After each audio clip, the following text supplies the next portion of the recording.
অন্তর্বর্তী সরকারের প্রধান উপদেষ্টা ডক্টর ইউনূস বলেছেন, আমরা এই প্রতিশ্রুতি দিয়েছি যত দ্রুত সম্ভব আমরা প্রস্তুত হব, তত দ্রুত নির্বাচন হবে এবং নির্বাচিত ব্যক্তিরা দেশ পরিচালনার দায়িত্ব নিতে পারবেন।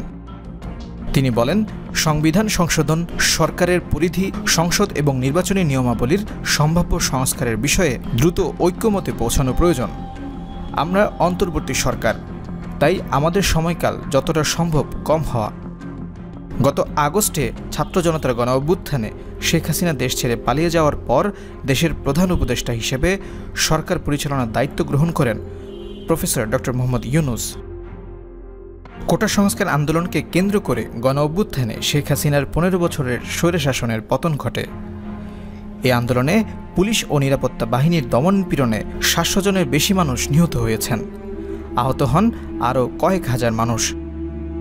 হাসিনার ক্ষমতাচ্যুতির পর থেকে বাংলাদেশে অস্থিতিশীলতা দেখা যায়।